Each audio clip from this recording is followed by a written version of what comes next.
E aí galerinha, tudo bem com vocês? Professor Diogo aqui, de Química Farmacêutica, né? Tentando gravar a primeira videoaula de Química Farmacêutica para vocês. Eu tenho certeza que deve estar sendo assim, um tremendo desafio para todos vocês, né? Assim como está sendo para nós professores, tentar se reinventar em relação a essa situação de quarentena, né?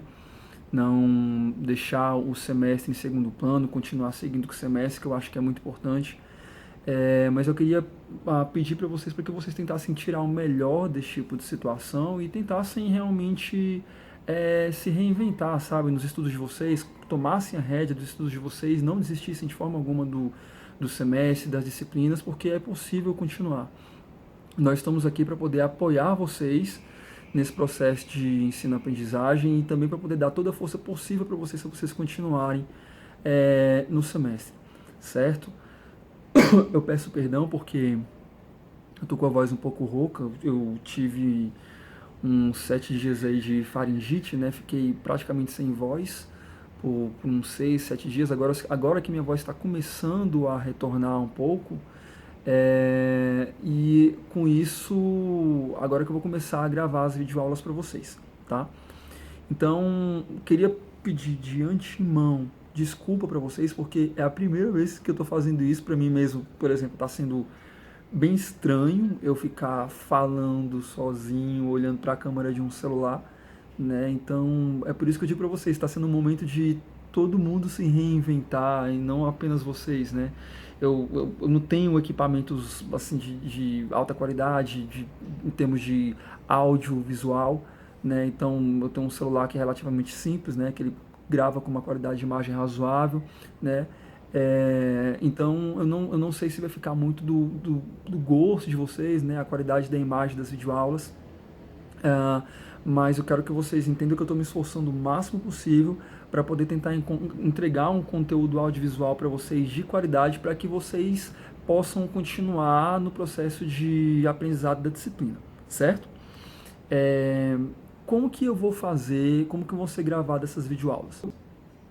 Primeiro eu vou fazer uma introdução, que pode ser que em alguns momentos da aula eu apareça, né?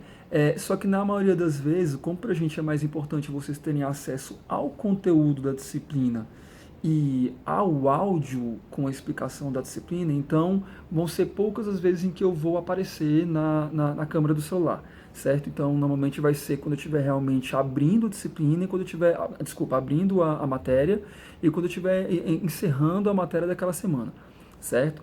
E aí durante a aula vocês vão ter a visualização dos slides ao mesmo tempo que eu explico esses slides. Por que eu escolhi, combinei com a professora Heloísa, esse método de fazer a videoaula e não nenhuma aula por videoconferência? Porque eu entendo que existem alguns alunos da turma que têm dificuldade de conexão, não sei se são todos os alunos que têm disponível a internet de boa qualidade para poder estar participando dessas teleconferências, certo? E quando eu gravo uma videoaula para vocês, eu estou dando uma oportunidade de quem não pôde assistir a aula presencial no momento de uma eventual teleconferência, passar a ter acesso a essa aula em um outro momento e poder assistir com mais tranquilidade. Só que ainda assim eu vou me organizar para poder, pelo menos uma vez na semana, que aí pode ser no horário da nossa aula, né, anteriormente, que era terça-feira à noite, ou então em algum outro horário que a gente pode combinar pelo grupo do WhatsApp, de fazer um plantão de retirada de dúvidas, né? Então, eu posto a videoaula, né, do assunto relacionado àquela semana e depois eu marco um horário com vocês para retirada de dúvidas desse assunto. Aí, isso por videoconferência. Quem não tiver a possibilidade de participar da videoconferência para retirada de dúvidas, pode entrar lá na sala de aula do Google, né? Eu espero que todos vocês já tenham conseguido se cadastrar na sala de aula do Google. E vocês podem também estar mandando essas dúvidas lá no mural. Lá você tem um campo de atividades e você tem um mural, né? Então nessa região do mural você pode postar a sua dúvida que eu vou tentar responder o mais rápido possível. Esse vai ser um outro canal para retirada de dúvidas. Um terceiro canal seria pelo WhatsApp. Eu vou pedir para o Rafael para poder fazer um grupo de WhatsApp da turma de Química Farmacêutica. Eu vou fazer parte desse grupo e aí vocês vão poder me entregar as atividades de vocês em PDF, tanto pelo WhatsApp como pelo Google Sala de Aula, beleza? Eu vou tentar fazer videoaulas mais curtas, até para poder ficar mais fácil para a visualização de vocês, né? Então, videoaulas de no máximo 30 minutos. E aí, mas não 30 minutos por semana, tá, pessoal? 30 minutos cada videozinho que eu fizer, certo? Vou postar esses vídeos todos no YouTube e eles vão ficar disponíveis lá para vocês acessarem, visualizarem quantas vezes vocês acharem necessários, tá? Então, sem perda de tempo, porque tenho certeza que vocês estão doidos para poder continuar com a disciplina, seguir com o assunto, vamos fazer uma revisão rápida dos assuntos abordados nas aulas anteriores, certo? Então, na primeira aula, nós trouxemos uma abordagem mais conceitual, né, da disciplina, nós discutimos um pouco sobre a importância da disciplina para o campo de atuação do farmacêutico, né, discutimos um pouco da interdisciplinaridade da disciplina, colocando que tem outros conhecimentos das ciências farmacêuticas, das ciências exatas e de outras ciências que estão inseridos dentro da química farmacêutica, né? Colocamos que dentro dessa disciplina nós vamos caminhar junto com a farmacologia. Não tem como a gente trabalhar uma disciplina de química farmacêutica sem caminhar com farmacologia. Então são duas disciplinas que estão intimamente ligadas, certo? Depois nós trouxemos um pouco de algumas questões históricas, né, relacionadas a química farmacêutica. Nós falamos bastante da molécula de efedrina, vocês lembram? Então nós destrinchamos aquela molécula, começamos a falar que o uso começou bem antes de Cristo, né? Só que com o passar dos anos, em algum momento os cientistas isolaram a molécula de efedrina da marruan, né, que era uma erva medicinal chinesa, e aí com base na efedrina foram criadas várias moléculas de fármacos e outras drogas de abuso que já são de conhecimento de vocês, que foram discutidas na disciplina. Depois nós contextualizamos agora mais para a atualidade, né? Então, o que a química farmacêutica está se situando atualmente, e nós trouxemos os exemplos dos fitocannabinoides, né, que são as substâncias que já foram isoladas da cannabis, que tem um alto potencial farmacológico, estão sendo amplamente estudadas aí para tratamento de diversos tipos de doenças. Então nós discutimos isso amplamente na sala de aula, vocês lembram disso, né? Depois nós falamos um pouco de alguns conceitos que são importantes em química farmacêutica. Esses conceitos já estão lá bem detalhados nos slides, então vocês retomem lá, dêem uma olhadinha quando vocês puderem. E entramos na parte de intercambiabilidade de medicamentos, onde nós falamos da intercambiabilidade de genéricos, de similares e de medicamentos de referência, certo?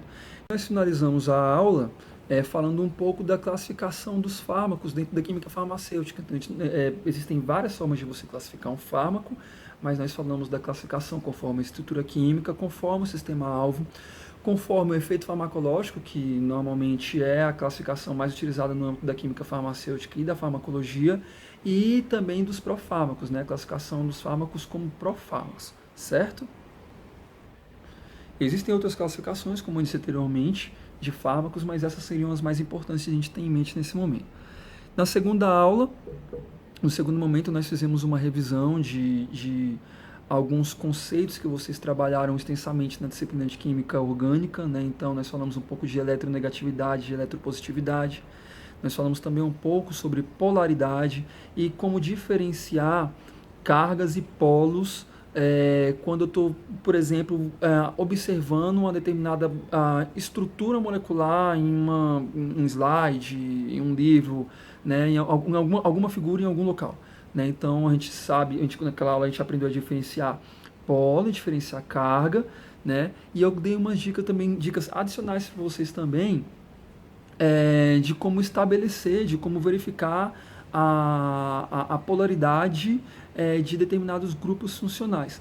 Lembrando, pessoal, que é muito importante colocar que uma molécula de um fármaco, ela possui dentro da estrutura dela grupos polares e grupos apolares. Então, determinar a polaridade de uma molécula de fármaco, ela não é uma tarefa fácil, de forma que a gente não vai fazer isso no âmbito da disciplina.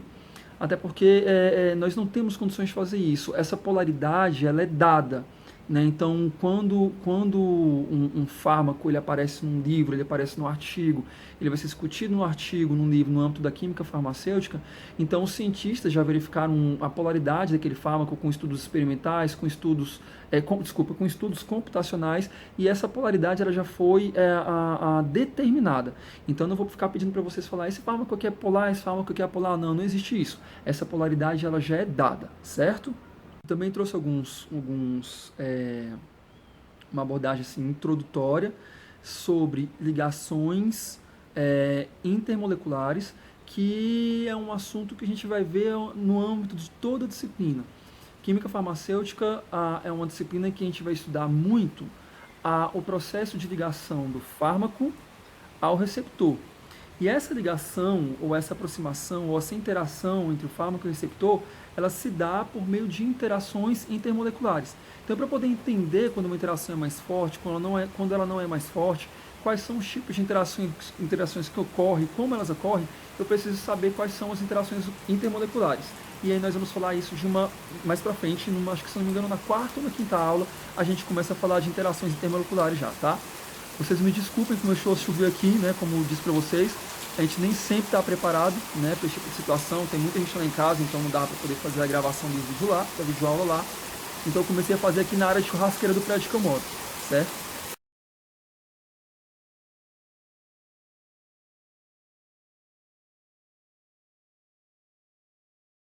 Olha aí galera, tá vendo? Mudança de cenário. Depois de eu falar para vocês rapidamente, fazer uma abordagem introdutória das forças intermoleculares, né, na verdade das interações intermoleculares, eu passei uma atividade para vocês que vocês teriam que apresentar em sala. Só que vocês não vão apresentar mais porque a gente não está em sala, não tem necessidade de vocês apresentarem o trabalho que eu passei em sala. Só que vocês vão ter que fazer, como eu tinha passado para o Rafael, eu coloquei no Google Sala de Aulas, produzir um resumo desse material que eu mandei para vocês, até porque desse material vai sair uma ou duas questões de prova, certo? É um material que ele introduz o processo de descoberta de protótipos de fármaco, e com a leitura desse material vocês vão perceber que existem várias formas, umas mais racionais e outras menos racionais, de se chegar até um protótipo de um fármaco, certo? Vocês então, na leitura do texto, que o protótipo seria então um composto, né, com uma atividade farmacológica útil, mas que ainda apresenta muitos efeitos secundários que não podem ser negligenciados, né, porque esses efeitos secundários eles podem, dependendo da situação, causar intoxicações severas ou até levar um paciente a óbito, né, dependendo desse efeito secundário, certo? Então, nessa atividade que eu passei para vocês leram naquelas páginas naqueles tópicos, que aqueles dali são alguns dos caminhos dos vários que existem para um pesquisador, com um estudo de pesquisa, chegar até uma molécula de um fármaco a partir de um estudo de um protótipo, né? Então vocês viram, por exemplo, a serendipidade, vocês viram o ensaio randômico, vocês viram a possibilidade de chegar a um protótipo através de moléculas que são extraídas de plantas, né? Enfim, você tem vários tópicos lá, certo? Que eu espero, né? Peço para quem não leu ainda que leiam, tá? Independente de ter produzido o resumo ou não, porque vocês podem ter selecionado alguém do grupo para poder produzir esse resumo, certo? Então, então eu não vou abordar aquele conteúdo com vocês em aula, aquele conteúdo ali, vocês que têm que repassar para mim. Vocês devem ter visto que alguns itens, como eu disse anteriormente, são mais racionais do que outros, né, no processo de descoberta de fármaco. Vocês conseguiram descobrir daqueles itens lá qual é o processo mais racional? E vocês verificaram também que dentro daqueles 8 itens que eu passei no texto para vocês, tem um item que não se trata especificamente de descoberta de protótipo, mas de uma alteração de uma estrutura de um fármaco já descoberto. Vocês descobriram qual foi esse item, depois vocês me digam, tá? E discutam com vocês no grupo de vocês, certo? Não é pegadinha não, tá bem claro lá, é bem fácil de perceber. E aí, pessoal, uma vez que eu descobri um determinado protótipo e obtive uma molécula de um fármaco, que tipo de alteração, que tipos de alterações que eu posso promover na estrutura desse fármaco e, uma vez que eu promova essas alterações, essa estrutura, quais são os efeitos esperados que eu tenho a partir dessas alterações. Então é isso que a gente vai ver a partir de agora nos slides. Obrigado pela paciência, desculpa aí qualquer coisa, certo? Se o vídeo não tiver ficado legal, aos poucos nós todos vamos nos aperfeiçoando nesse processo. Mandem sugestões, professor, o vídeo não ficou legal, procura fazer assim, procura fazer assado, eu não sou muito bom nessas coisas de vídeo, entendeu? Então, estou totalmente aberto, me coloco inteiramente à disposição de vocês aí para poder melhorar no que for necessário para a gente conseguir seguir e andar bem com a disciplina. Vamos nessa agora, conteúdo slide. Então, pessoal, continuando a terceira parte da nossa aula, agora a gente vai falar um pouco sobre esses processos de modificação e otimização molecular dos protótipos ao qual vocês verificaram as formas de descoberta no texto que eu enviei, certo? Então, sem perda de tempo, esse aqui é o nosso roteirinho de aula. Vocês vão observar que eu fiz uma pequena alteração em relação ao que estava no início do vídeo. Eu adicionei aqui os grupos hidroxila, que eu acho que é um processo de otimização importante de ser discutido. Existem várias formas, gente, de um instituto de pesquisa, um pesquisador, um laboratório, produzir otimização em substâncias protótipos. Só que não tem como a gente discutir todas elas, né? Eu discuti aqui nessa videoaula aquelas que eu considero mais importantes no âmbito da disciplina. Existem muitas outras formas de se promover a otimização de uma substância protótipo, além dessas 6 que a gente vai discutir em sala de aula, certo? E de outras formas também de modificação de fármacos conhecidos. Só que essas daqui seriam as mais importantes no âmbito da disciplina, acho que são as mais importantes da gente discutir em sala de aula, ok? Então, a partir de um processo de descoberta da indústria, né? Então vocês viram quais são essas formas de descoberta de fármaco, vocês viram que tem algumas que são mais racionais e tem algumas que são menos racionais, né? Mas a partir desse processo de descoberta, os centros de pesquisa eles passam a ter então um protótipo, né? Mas apesar de saber que aquele protótipo ele possui atividades farmacológicas, a indústria, os laboratórios, eles também sabem que esse protótipo ele sempre vai vir ali agregado a ele alguns efeitos que eu não quero, né? Quando eu transformar esse protótipo numa droga, ele vai apresentar com certeza muitos efeitos colaterais e ele vai apresentar partes da estrutura da molécula vão apresentar toxicidade. Então eu tenho que trabalhar essa molécula e começar a remover dela o que não presta. Eu tenho que deixar na molécula somente aquilo que eu quero para poder desempenhar o efeito farmacológico e não fazer mal para a pessoa que futuramente venha utilizar esse protótipo na forma de fármaco, certo? Então, os institutos de pesquisa eles começam a trabalhar nessa molécula, começam a retirar aquilo que faz mal e mantém na estrutura a parte de interesse, ao mesmo tempo que melhora a estrutura para melhorar os parâmetros farmacocinéticos. Então, esse daqui é o conceito de protótipo. É uma substância que possui atividade farmacológica ou biológica e que necessita de melhorias ou modificações em sua estrutura para melhorar os parâmetros farmacocinéticos. Quais são os parâmetros farmacocinéticos, pessoal? Vocês lembram? Farmacologia, né? ADME, absorção, distribuição, metabolismo e excreção. Melhorar a potência e a seletividade e, com isso, também reduzir as reações adversas, né? Lembrando que a redução de reação adversa está relacionada aqui à seletividade, certo? Após a descoberta do protótipo e antes do processo de otimização, então, antes de eu começar a otimizar essa substância, eu passo ela por testes in vitro e in vivo, para eu poder ter certeza de que essa substância apresenta propriedades farmacológicas. Né? Eu não vou testar uma substância, eu não vou submeter uma substância a uma série de testes em laboratório para mudar grupos funcionais nessa substância para melhorar as características dela, se eu nem mesmo sei se ela apresenta atividade farmacológica.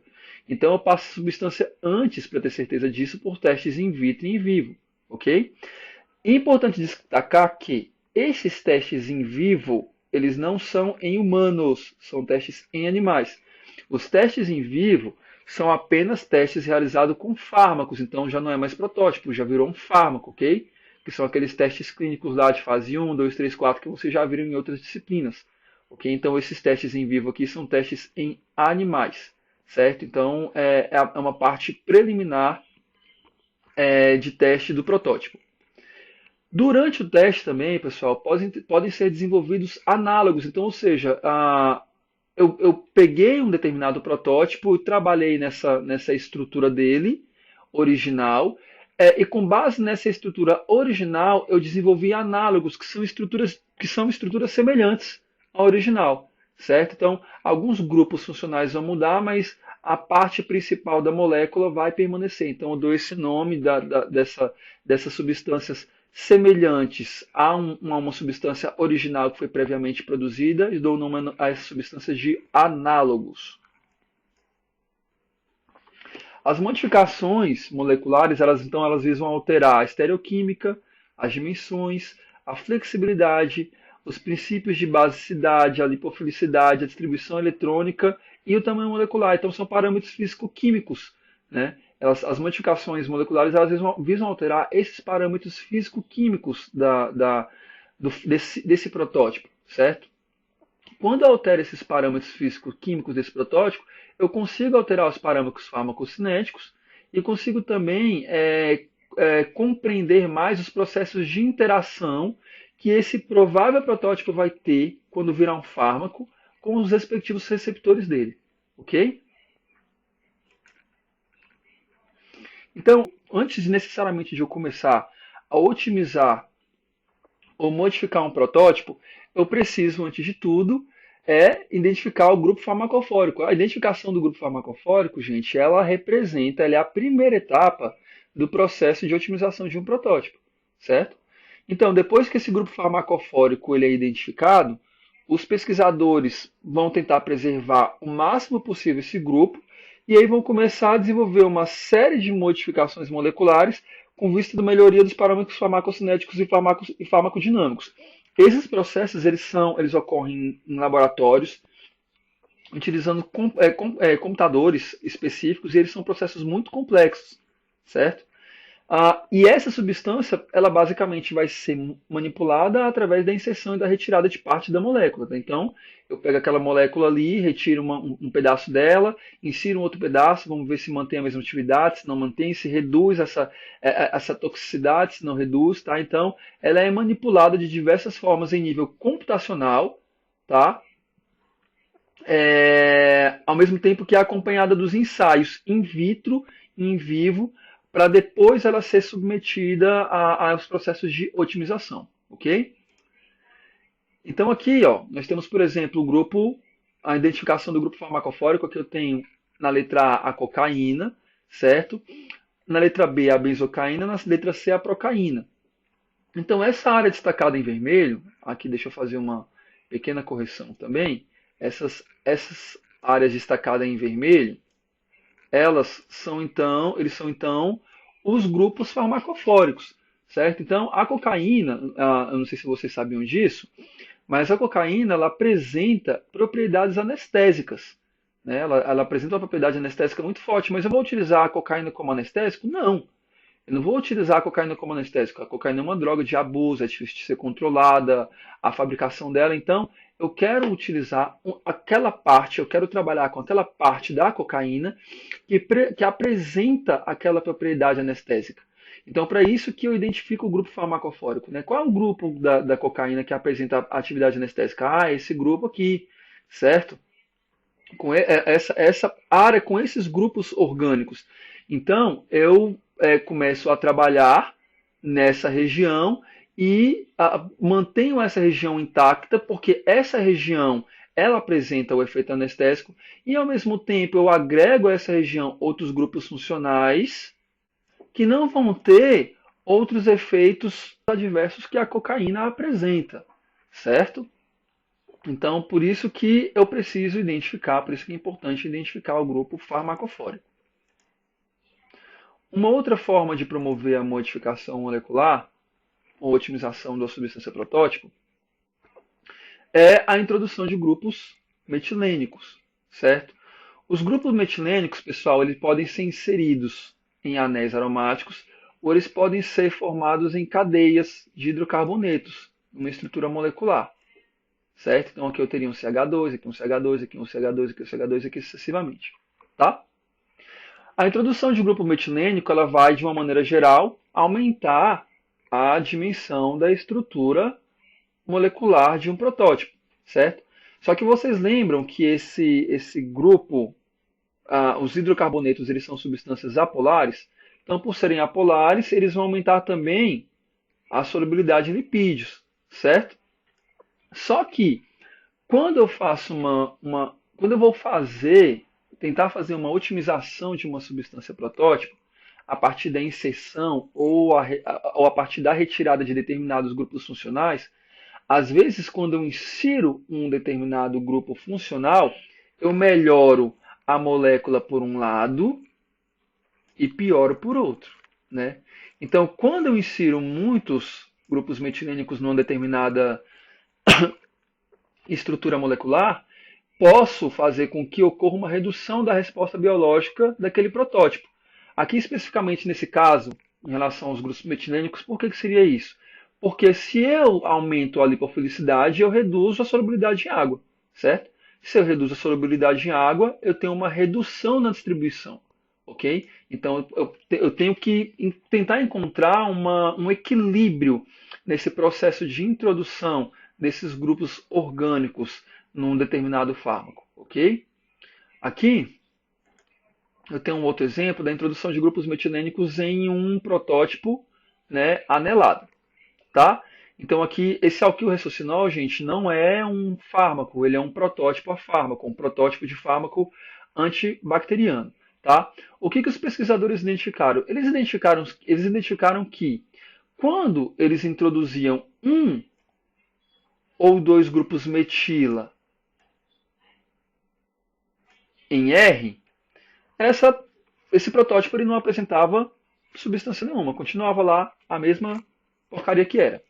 Quando ele introduzia 3 a 6 grupos metilas aqui nesse radical R, eles observaram que esse protótipo alquilressocinol, ele apresentava uma atividade antibacteriana.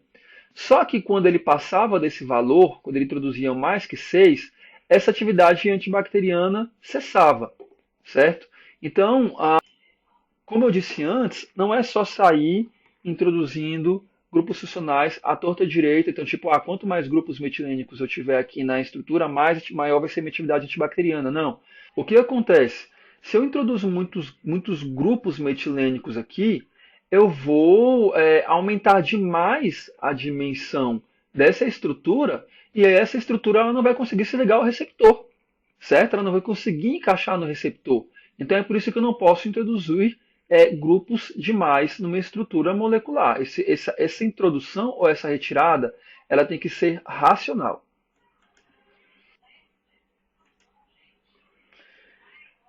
Ainda aqui, ó, em relação à introdução de grupos metilânicos. No slide anterior, a gente viu que a potência farmacológica ela pode aumentar ou ela pode cessar, dependendo da quantidade de grupos metilênicos que são introduzidos na estrutura. Só que nesse slide aqui, a gente verifica o quê? Que pode ocorrer uma mudança na atividade farmacológica. Então, se vocês verificarem aqui, na clorpromazina, que é um antipsicótico, a gente tem um enxofre nesse segundo anel. Só que se eu substituo esse enxofre por duas moléculas de CH2, se eu substituo aqui por duas moléculas de CH2, eu mudo a propriedade farmacológica, eu mudo a ação farmacológica. O fármaco ele deixa de ser um antipsicótico e passa a ser um antidepressivo. Então, ou seja, aqui nós temos uma inversão, né, da atividade farmacológica. Uma vez que o antipsicótico ele tem uma ação, a ação do antipsicótico ele busca reduzir a atividade cerebral, enquanto que no antidepressivo eu tenho o contrário, eu procuro buscar eu busco na utilização do antidepressivo um aumento da atividade cerebral, certo? Então aqui para vocês verem que a simples retirada Vocês veem que a estrutura ela permanece a mesma. Aqui não está escrito CH3, né, nessa parte aqui da amina, mas aqui eu tenho CH3 também, tá? CH3 e CH3. Mas a simples retirada desse átomo de enxofre, a introdução de duas moléculas metilênicas nessa região do anel, me fez inverter, né, a atividade farmacológica entre essas duas substâncias, certo? Modificação do grau de insaturação é uma outra forma também. Vocês lembram o que é um carbono saturado e um carbono insaturado? O carbono saturado seria aquele carbono com uma ligação simples, e o insaturado seria o carbono com ligação duplas e triplas, certo? Então, a introdução ou a retirada de duplas ligações numa estrutura molecular, ela pode aumentar ou diminuir a flexibilidade de uma molécula, respectivamente, tá? Então, a introdução, eu até coloquei a setinha aqui para facilitar para vocês. A introdução ela vai aumentar a flexibilidade da molécula e a retirada ela vai diminuir a flexibilidade da molécula. Para que isso serve, professor? Isso serve para favorecer um melhor ajuste do fármaco ao receptor.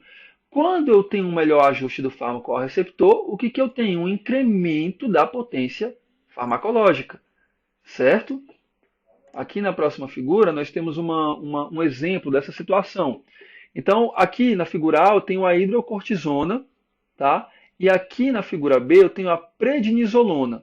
Olha só, o simples fato de eu ter inserido, a estrutura é praticamente a mesma, tá? O simples fato de eu ter inserido uma dupla ligação nessa posição do adenal da prednisolona, o simples fato de eu ter inserido essa duplicação, eu tenho um aumento da potência de atividade anti-inflamatória em cerca de 30 vezes em relação ao análogo, certo?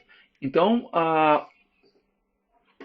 professor, então sempre que eu quiser melhorar uma atividade farmacológica de uma determinada substância, basta inserir uma dupla ligação em uma determinada região da molécula. Não, gente, não é assim, tá? Isso aqui eu estou dando exemplos para vocês que foram cases de sucesso no processo de modificação de fármacos, certo?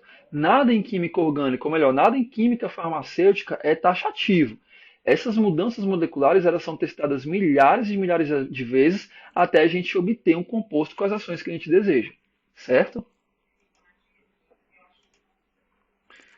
Aqui nós temos uma outra parte que seria o fechamento, a introdução ou a retirada de um anel. Quando eu tenho um determinado anel e esse anel ele está aberto numa determinada região da molécula e eu faço o fechamento desse anel, normalmente eu verifico uma intensificação da potência farmacológica daquele protótipo, ok? A introdução do anel, pessoal, numa determinada estrutura molecular, ela é útil quando existe no receptor alguma cavidade hidrofóbica, certo? Que é passível de ocupação pelo anel. Por que hidrofóbica, professor? Porque a região anelar, normalmente a região anelar, sobretudo se ela for ocupada só por carbono e hidrogênio, ela vai ser uma região apolar, certo? Então a gente vai ver mais para frente, quando a gente falar de ligações, de interações intermoleculares, que uma região apolar de um fármaco, ela pode se sentir atraída por uma região apolar de um determinado receptor, certo? Então, assim, vamos visualizar um receptor de uma determinada célula como uma pedra-pome, porque o receptor, gente, não é só uma portinha de entrada que um fármaco se liga e ele desenvolve uma ação, não, tá? O receptor, ele é uma estrutura macromolecular da célula, em que ele possui vários sulcos, certo? Vários furos, é como se fosse realmente uma pedra-pome, tá? Então, esse receptor ele pode ser ocupado em vários pontos por um determinado fármaco. Então, quando eu possuo alguma área desse receptor que é útil, né, que é passível de ser ocupado por um anel, então eu procuro trabalhar o meu protótipo no processo de introduzir anéis para poder melhorar a ocupação desse receptor. Quando eu faço isso, eu aumento a energia de ligação, né? Então esse fármaco Ele fica mais tempo ligado ao receptor e aumenta também a afinidade, aumenta a proximidade desse fármaco, não, desse protótipo com esse receptor. É importante colocar que a introdução de anéis aromáticos ela vai deixar a estrutura da molécula mais dura, menos flexível, tá? E vai também aumentar bastante o tamanho do análogo. Lembrando que se a gente aumenta muito o tamanho do análogo, ele não consegue se ligar adequadamente ao receptor.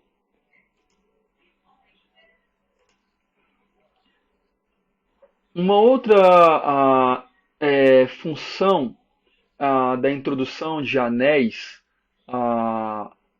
em protótipos de fármacos é a produção de determinados análogos que são resistentes a ataques enzimáticos, certo?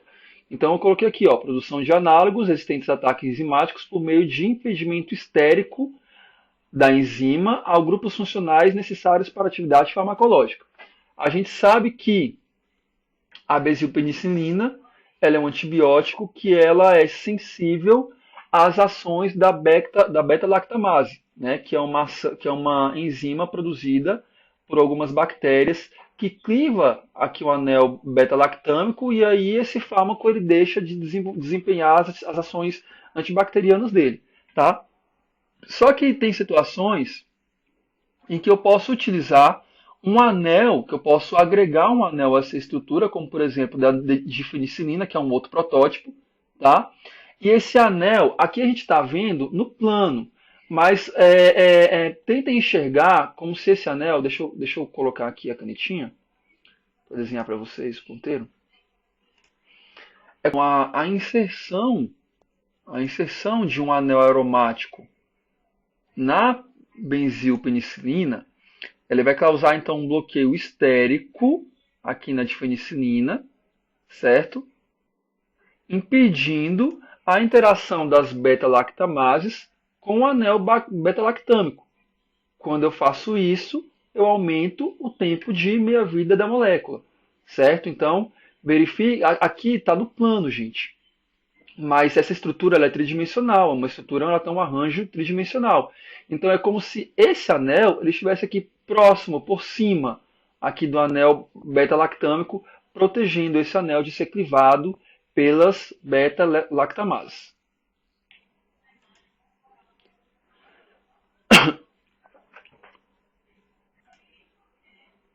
Ok? Introdução de halogênios. Pessoal, normalmente a introdução de halogênios, como flúor, cloro, bromo e iodo, eles aumentam o caráter lipofílico da molécula. Tá? E ocorre normalmente o aumento desse caráter lipofílico quando eu faço a troca de só um momentinho.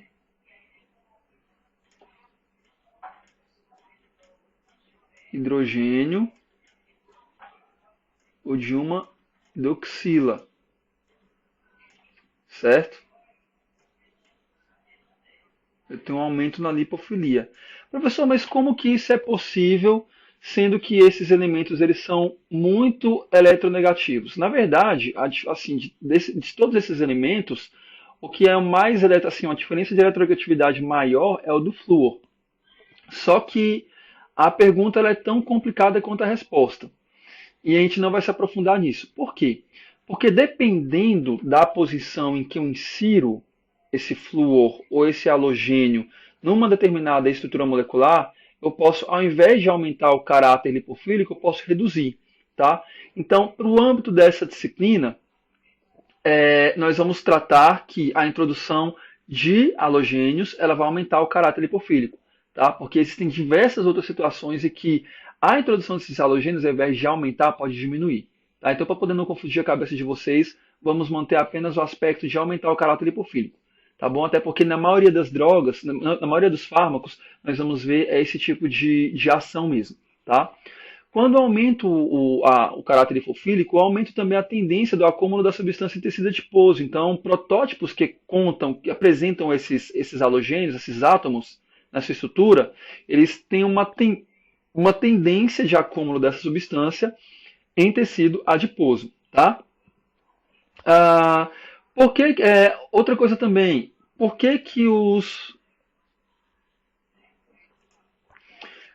compostos aromáticos com halogênios eles são mais reativos? Se eles são mais reativos, devido a essa alta eletronegatividade desses compostos, normalmente eles fazem uma interação mais forte com os receptores celulares, tá? E uma outra informação importante também é que existe uma mudança de potência da estrutura do protótipo, simplesmente às vezes quando eu mudo um determinado halogênio na posição da estrutura química. A gente vai ficar mais claro de ver isso no próximo slide, tá? Então aqui, por exemplo, eu tenho a clonidina, um análogo de clonidina, certo? Ambas apresentam cloro nos anéis, no anel aromático, só que aqui, na primeira estrutura, eu tenho um anel aromático posicionado na posição... Desculpa, eu tenho um cloro posicionado na posição orto do anel aromático, e aqui eu tenho dois cloros posicionados na posição meta e para. Vamos analisar essa informação aqui. O ED50, pessoal, é a dose efetiva, tá? O que a dose efetiva me indica? A dose efetiva é a dose mínima daquela substância para exercer uma ação farmacológica em pelo menos 50% dos indivíduos ou das espécies animais que utilizaram aquela droga, tá? Aquele fármaco. Então, por exemplo, aqui a dose mínima para exercer uma ação em 50% dos indivíduos para essa substância aqui, para a primeira clonidina, é de 0,1 mg por quilo. Então aqui eu preciso de bem menos clonidina, né? Para poder ter uma ação em 50% da minha amostra. Aqui, na clonidina metaparo, né, que eles chamam de metapara regioisômero da clonidina, eu preciso de uma quantidade bem maior, eu preciso de no mínimo 3 mg por quilo. Então aqui, ó, a única coisa que eu fiz foi alterar a posição do cloro, né? Alterar aqui, ó, a posição do cloro. Aqui eu tenho um cloro, aqui eu tenho outro, aqui outro, aqui eu tenho outro. Quando o cloro está nessa posição no anel da clonidina, eu apresento uma atividade potensora, eu preciso de uma quantidade maior desse fármaco. Quando ele está na posição orto, eu preciso de uma quantidade menor, certo? Então isso aqui é só para poder ilustrar para vocês que às vezes o simples fato de eu alterar a posição na estrutura, a posição de um halogênio na estrutura, eu tenho um incremento ou uma redução na atividade farmacológica, certo? Introdução de hidroxilas. Hidroxilas, como você já sabe, são os grupos... Oi, gente, aqui é difícil de escrever com esse mouse. Introdução dos grupos OH, tá? Então, quando eu tenho a introdução de hidroxilas numa determinada molécula, eu tenho um aumento da hidrofilia, certo? A hidroxila ela vai deixar essa molécula mais solúvel em água, tá? E eu passo a ter novos centros para a formação de ligações de hidrogênio com o receptor. A gente vai detalhar mais isso na aula de interações intermoleculares, tá? Quando eu introduzo hidroxilas em grupos fenólicos, os pesquisadores verificaram que ocorre um aumento de ação bactericida. Então é importante quando eu estou formulando protótipos para antimicrobianos. Só que o aumento de hidroxilas faz também com que esse fármaco seja mais rapidamente metabolizado, certo? E aqui agora, pessoal, a gente chega na parte de modificação de fármacos conhecidos. Aí eu já não tenho mais otimização de protótipo, eu já tenho estruturas de fármacos que já são utilizadas e eu vou passar a alterar essas estruturas para poder ter uma ação cinética entre dois fármacos ou três fármacos já conhecidos, certo? Então, na primeira modificação de fármaco conhecido, nós temos a associação molecular de adição, certo? Então, aqui nós vamos ter basicamente a adição de uma molécula de um fármaco matriz, unidas por forças fracas como ligação de hidrogênio e ligação eletrostática, certo? Gerando um novo composto. Então aqui, pessoal, eu tenho a difenidramina, que é um anti-histamínico, vocês já sabem que é um anti-histamínico, certo? Que é associada a 8-cloroteofilina, que é uma substância com propriedade estimulante similar à substância cafeína, vai gerar uma nova molécula chamada dimenhidrinato, tá? Que também é um anti-histamínico, mas com propriedades antieméticas e antinauseantes. Então, qual era a intenção dos pesquisadores quando eles juntaram a molécula de difenidramina com 8-clorotefinina? Era tentar mascarar os efeitos de sonolência da difenidramina, né, que é um antihistamínico, já que a 8-cloroteofilina é um estimulante. Só que eles acabaram criando foi uma substância com um outro efeito farmacológico. Interessante, né? Esse aqui então seria um exemplo de adição, associação molecular por adição. Na associação molecular por replicação, nós temos a associação de grupamentos idênticos de uma determinada molécula por ligação covalente. Então, aqui, por exemplo, nós temos a acetilcolina, que associada com uma outra molécula de acetilcolina vai nos dar origem ao fármaco succinilcolina, certo? Succinilcolina, para quem não sabe, é um fármaco utilizado como relaxante do músculo esquelético em intubações e pequenas cirurgias, tá bom? Quando eu tenho a associação de duas moléculas, eu tenho uma duplicação molecular. Quando é de 3 moléculas idênticas, triplicação molecular. De 4 moléculas idênticas, quadriplicação molecular e assim sucessivamente. E para finalizar, o último processo de modificação de fármacos conhecidos, nós temos a hibridação. O que seria a hibridação? A hibridação seria a estratégia de conjugação de estruturas de compostos bioativos distintos em uma única molécula. Tá? A hibridação, pessoal, ela é baseada na junção de fármacos distintos, e aí nós temos a hibridação molecular do tipo que a gente chama droga-droga, ou de grupos farmacofóricos, certo? Que aí seria a hibridação molecular do tipo farmacofórica, tá? Em ambos os casos, a nova molécula produzida por hibridação molecular, ela passa a se chamar de híbrido, tá? Então aqui nós temos, por exemplo, um híbrido de ácido salicílico com paracetamol, tá? Que é o acetaminofenol, tá bom? Via de regra, o híbrido ele vai apresentar maior afinidade e maior eficácia do que aqueles compostos que deram origem a ele, ok? Bom, pessoal, com isso a gente finaliza essa parte da aula. E aí, no próximo encontro, a gente começa a falar sobre interações intermoleculares, ok? Muito obrigado, um grande abraço para vocês.